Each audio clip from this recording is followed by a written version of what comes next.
Eu tinha 19 anos, eu fiquei 3 anos na cadeia e eu fui barbaramente torturada, senador. E qualquer pessoa que ousar dizer a verdade para interrogadores compromete a vida dos seus iguais. Entrega pessoas para serem mortas. Eu me orgulho muito de ter mentido, senador, porque mentir na tortura não é fácil. Agora, na democracia se fala a verdade. Diante da tortura, quem tem coragem, dignidade, fala mentira. E isso,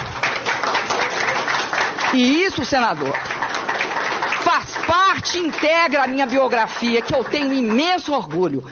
E eu não estou falando de heróis. Feliz do povo que não tem heróis desse tipo, senador. Porque aguentar a tortura é algo dificílimo. Porque todos nós somos muito frágeis. Todos nós. Nós somos humanos, nós temos dor.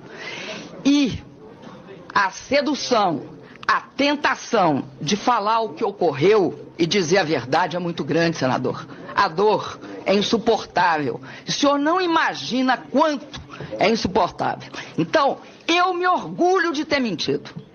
Eu me orgulho imensamente de ter mentido. Porque eu salvei companheiros da mesma tortura e da morte. Não tenho nenhum compromisso com a ditadura em termos de dizer a verdade. Eu estava num campo, eles estavam no outro. O que estava em questão era a minha vida e a de meus companheiros.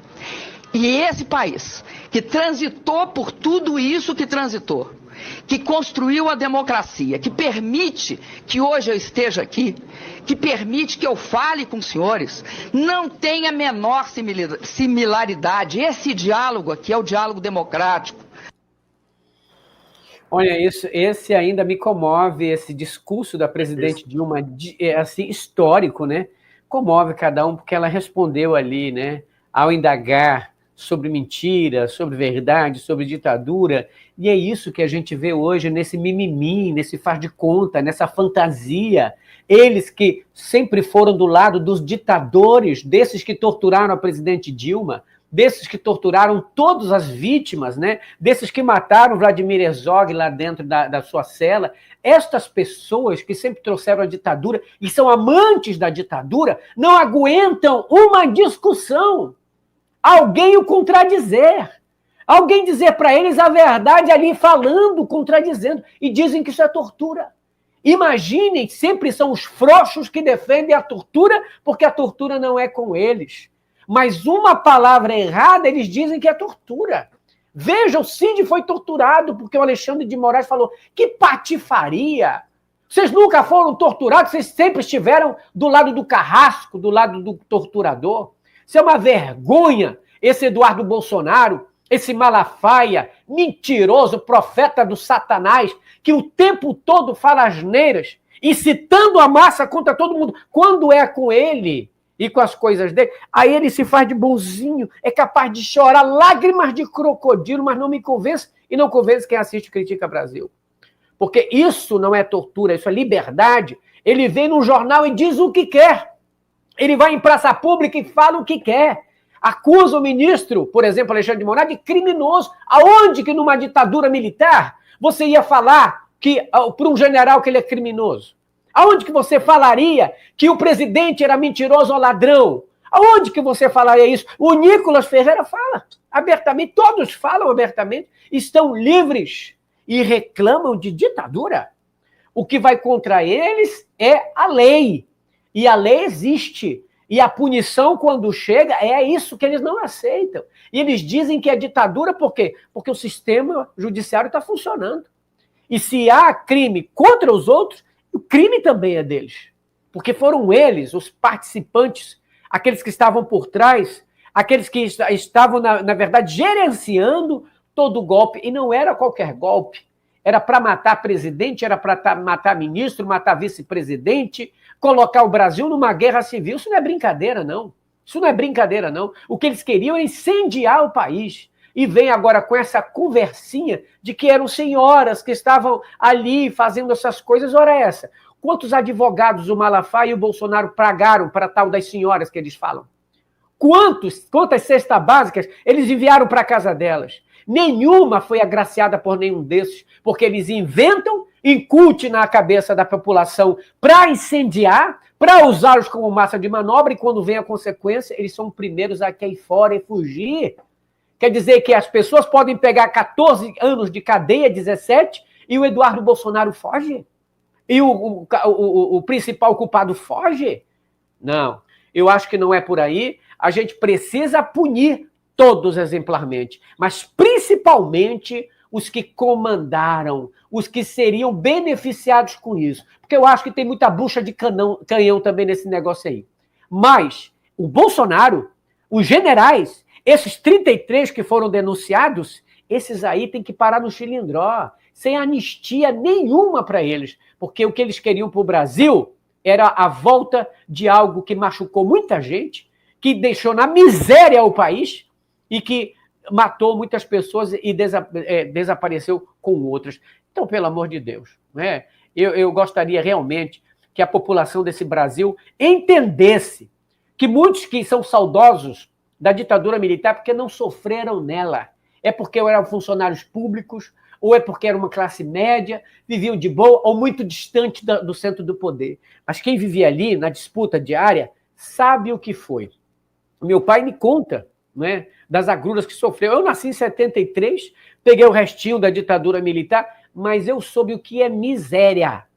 A miséria desse país, a inflação e o desemprego acelerado. Não se falava isso porque a ditadura não deixava falar. Aliás, se elogiava, porque na televisão era só elogio. Inclusive na Globo era elogio. No SBT havia o Domingo do Presidente, que eu me lembro ainda. Quando eu era criança, assistia o Domingo no Parque do Silvio Santos, e aí vinha a Semana do Nosso Presidente, né? Exaltando os feitos do presidente. Não havia qualquer notícia sobre corrupção, não que ela não houvesse, mas que ninguém podia denunciar, ninguém podia falar, senão era pau de arara, doicode e enforcamento. Essa é a verdade, pô. Nua e crua. É isso. É bom assistir. Quem não assistiu, assistam Ainda Estou Aqui, que mostra o que foi a ditadura. É bom assistir, ver a perseguição à família Paiva, a prisão e a morte, o sumiço do Rubens Paiva, do Marcelo Rubens Paiva, para entender o que é de fato a ditadura. Essa mesma ditadura que Bolsonaro sempre elogiou. Essa ditadura que Bolsonaro tinha uma crítica à ditadura. Bolsonaro fez uma crítica à ditadura, que ela matou pouco, devia matar mais. Segundo Bolsonaro, devia matar uns 30 mil. Ele falava, começar do presidente Fernando Henrique Cardoso, devia matar uns 30 mil. Essa ditadura que ele adorava, que ele adora até hoje, né? A ditadura da tortura, das mortes, dos desaparecidos. Né? Essa ditadura. Essa ditadura que é como você disse, que você tinha vários escândalos de corrupção. Escândalo de corrupção na Transamazônica, escândalo de corrupção em Itaipu, escândalo de corrupção na Ponte Rio-Niterói, vários escândalos de corrupção, mas que não apareciam porque todos os jornais estavam sob censura. Jornais, grandes jornais, inclusive, publicando receitas, que estavam sob censura. A polícia acampava nas redações dos jornais para ler as matérias, para dizer o que podia ser publicado e o que não podia ser publicado. O que podia ser publicado e o que não podia ser publicado. Por isso que não se falava em corrupção, porque estava tudo sob censura. Não se falava de corrupção dos governadores que eram apadrinhados pelo regime militar. Paulo Maluf em São Paulo, Chagas Freitas no Rio de Janeiro, todos os governos corruptos, mas não se falava em corrupção, porque era censurado. Era censurado. Vários jornalistas perseguidos, uma expressão do jornalismo perseguido, hoje, inclusive, uma resolução importantíssima de reconhecer o assassinato do Vladimir Herzog, que era jornalista da TV Cultura, reconheceu o assassinato e pagar uma indenização para a companheira do Vladimir Herzog, finalmente, né? Finalmente se faz justiça. Né? Era isso, era perseguição, era a morte de jornalistas. Então, tinha corrupção, mas não se falava porque estava censurado, estava perseguido, estava em pau de arara, estava em falsos enforcamentos, como o do Vladimir Herzog. Um regime que levou o país ao buraco na economia, inflação de 170%. Era o regime militar das remarcadoras, na época era aqueles revolvinhos remarcando o preço em supermercado. Inflação de 170%. Um regime que levou o país a um total endividamento. O Brasil ficou totalmente pendurado, refém do Fundo Monetário Internacional. Visitas anuais, várias vezes no ano, do Fundo Monetário Internacional para fiscalizar o país, as contas do país, porque o país foi totalmente endividado, uma forma irresponsável de condução da economia. Então, isso era o regime militar.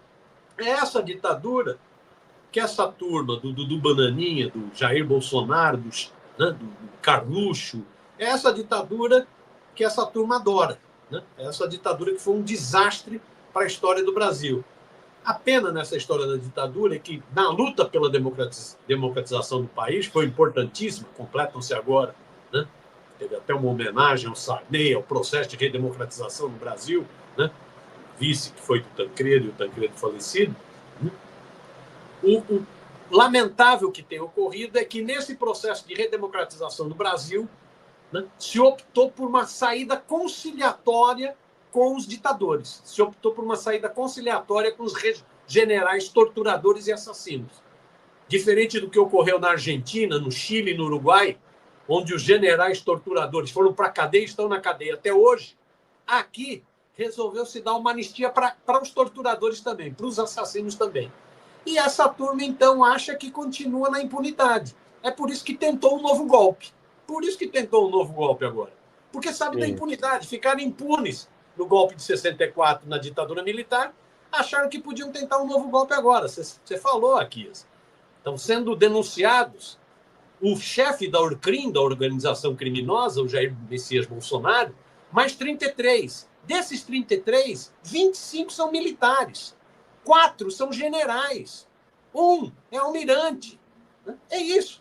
Essa turma que acha que está acima da nação, que eles é que representam a ordem e o progresso, o positivismo no Brasil, que eles são os moderadores do Brasil. Né? É essa turma que, infelizmente, não foi punida pelo golpe de 64 e que tentou novamente um golpe agora.